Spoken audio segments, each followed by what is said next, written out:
আসসালামু আলাইকুম। আজকে আমরা মাইক্রোস্কোপিক এবং ম্যাক্রোস্কোপিক ধারা সম্পর্কে জানব অথবা মাইক্রোস্কোপিক এবং ম্যাক্রোস্কোপিক সিস্টেম সম্পর্কে জানব। কারণ অনেকে ধারা জিনিসটা বললেও বুঝতে পারে না, এই জন্য সিস্টেম সম্পর্কে জানব।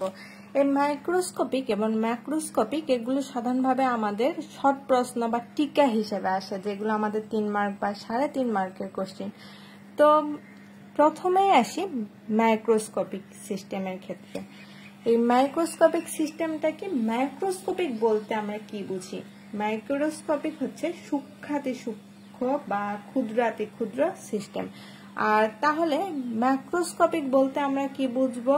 যে বৃহৎ আকার সিস্টেম বা ইন্দ্রিয় গ্রাহ্য সিস্টেম, মানে এইটা যা হবে অবশ্যই এইটা তার বিপরীত হবে। আমরা প্রশ্ন দেখে প্রথমে বোঝার চেষ্টা করব যে প্রশ্নতে কি বলতেছে। ম্যাক্রোস্কোপিক ক্ষুদ্রাতি ক্ষুদ্র বা সূক্ষ্মাতি সূক্ষ্ম, ম্যাক্রোস্কোপিক তার মানে বৃহৎ আকার সিস্টেম বা ইন্দ্রিয় গ্রাহ্য সিস্টেম, এগুলোই। এখন মাইক্রোস্কোপিক সিস্টেম যখন আমরা শুনলাম তখন আমাদের অনেক কিছু মনে পড়তেছে না। আমরা ক্লাস 9-10-এ সবাই বোধহয় যারা সায়েন্সের থাকে তারা আমরা করছিলাম কি, ওই যে কোন একটা ফুলের গহ্বর বের করার ক্ষেত্রে আমরা মাইক্রোস্কোপ দিয়ে কি করছিলাম, দেখার চেষ্টা করছিলাম যে এই ফুলের গহ্বরে কি কি থাকে। এগুলোই হচ্ছে আমাদের মাইক্রোস্কোপিক সিস্টেম। ওই ফুলের গহ্বরটা অনেক ক্ষুদ্রাতি ক্ষুদ্র ছিল বা অনেক সূক্ষ্ম ছিল, কিন্তু যখন আমরা মাইক্রোস্কোপ সিস্টেমের সাহায্যে দেখলাম অনেকগুলো গহ্বর আমরা লক্ষ্য করেছিলাম বা অনেক কিছু আমরা বিশ্লেষণ করেছিলাম মেবি ক্লাস 9-10-এ, যে একটা মাইক্রোস্কোপ দিয়ে কি কি দেখা যায়, কোন একটা টিস্যুর আকার কি রকম হবে, এগুলো কিন্তু আমরা সচরাচর দেখতে পারি না। এগুলো কি করে দেখি? মাইক্রোস্কোপের সাহায্য দেখি। তাহলে এই যে মাইক্রোস্কোপিক সিস্টেম, এগুলো কিন্তু আমাদের জানাই আছে। তাহলে মাইক্রোস্কোপিক সিস্টেম বলতে আমরা কি বুঝি? এটা হচ্ছে প্রকৃতিতে কিছু পদার্থের আকার বেশ বড়, যা খালি চোখে দেখা যায় না। আগেই বললাম যে এগুলো আমাদের আকার অনেক বড়, কিন্তু যখন আমরা দেখি তখন দেখাই যায় না। আবার কিছু পদার্থ আছে যাদের আকার এত ক্ষুদ্রাতি ক্ষুদ্র যে শক্তিশালী মাইক্রোস্কোপ দিয়েও দেখা যায় না। তাহলে মাইক্রোস্কোপের ক্ষেত্রে আসি যে ক্ষুদ্রাতি ক্ষুদ্র অণু তথা মাইক্রো অণুর, ক্ষুদ্র অণুর, মাইক্রো বলতে আমরা কি বুঝি? ক্ষুদ্র ক্ষুদ্র অণুর সিস্টেমই হলো মাইক্রোস্কোপিক সিস্টেম। পদার্থের যে সকল পরমাণু বা অণু, পদার্থের মধ্যে আমাদের পরমাণু থাকে বা অণু থাকে, আমরা পরমাণু কাকে বলি? একটা কোনো কিছু মৌল নিয়ে গঠিত, সেটা হচ্ছে পরমাণু। এই একটার সাথে আর একটা গঠিত, মানে আগে অক্সিজেন ছিল, এটা পরমাণু। O2 যখন হয়ে গেল সেটা আমাদের হয়ে গেল অণু। তাহলে পরমাণু এবং অণু প্রায় কাছাকাছি জিনিস, একটা দিয়ে আরেকটা তৈরি। তাহলে পরমাণু বা অণু অতি ক্ষুদ্র এবং স্বতন্ত্র আকারে বা গঠনে অবস্থান করে, তাদেরকে আমরা মাইক্রো অণু বলে থাকি।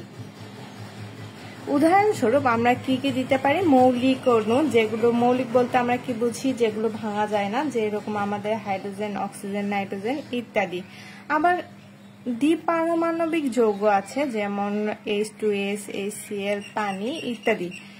এবং এক পরমাণু নিষ্ক্রিয় গ্যাস আছে, আমরা জানি নিষ্ক্রিয় গ্যাস এক পরমাণু কি হয়, যাই হোক, হিলিয়াম, নিয়ন, আর্গন ইত্যাদি মাইক্রো অণুর উদাহরণ।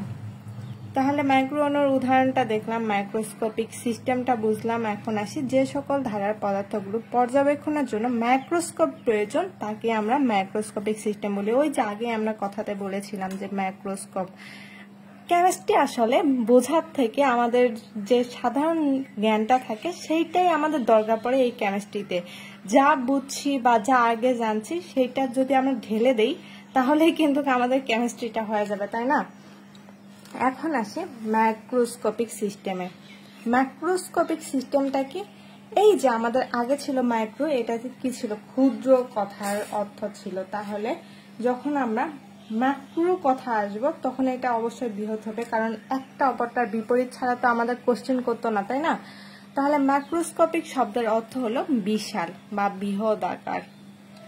যে সকল সিস্টেম পদার্থগুলো পর্যবেক্ষণের জন্য মাইক্রোস্কোপ প্রয়োজন হয় না, অর্থাৎ চক্ষু দ্বারা আমরা দেখতে পারি, তাদেরকে বৃহদাকার বা ম্যাক্রোস্কোপিক সিস্টেম বলে। আগে যেগুলো ছিল সেগুলো আমরা চোখে দেখতে পারতাম না, কিন্তু এইটাতে আমরা চোখে দেখতে পারি, এই জন্য আর আমাদের ম্যাক্রোস্কোপ সিস্টেমের প্রয়োজন হয় না বা মাইক্রোস্কোপ প্রয়োজন হয় না। অর্থাৎ বহু সংখ্যক অণু, পরমাণু বা আয়নের সমন্বয়ে গঠিত সিস্টেমকে বলা হয় ম্যাক্রোস্কোপিক সিস্টেম। ম্যাক্রোস্কোপিক সিস্টেম আগে আমাদের যেটা ছিল সেগুলো কিন্তু একটা অণু বা দুইটা অণু নিয়ে গঠিত হচ্ছিল, কিন্তু এখানে যেটা ম্যাক্রোস্কোপের ক্ষেত্রে এটা অনেকগুলো অণু নিয়ে গঠিত হয় বা অনেকগুলো পরমাণু নিয়ে এটা গঠিত হয়।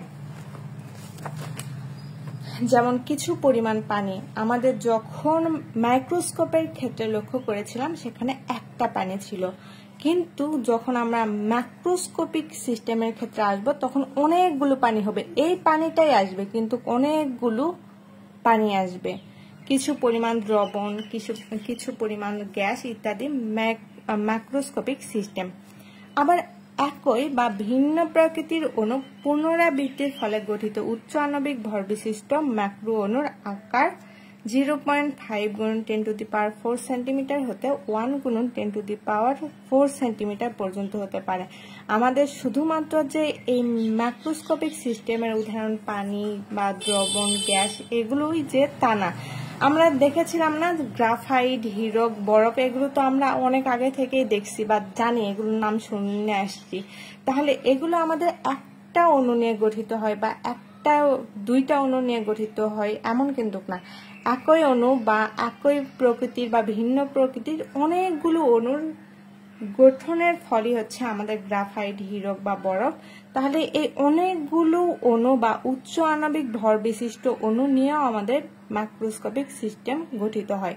আর এগুলোর আকার 0.5 × 10⁴ সেন্টিমিটার হতে 1 × 10⁴ সেন্টিমিটার পর্যন্ত হতে পারে। এগুলোই হচ্ছে আমাদের মাইক্রোস্কোপিক এবং ম্যাক্রোস্কোপিক সিস্টেমের উদাহরণ বা মাইক্রোস্কোপিক এবং মাইক্রোস্কোপিক ধারা। আসসালামু আলাইকুম।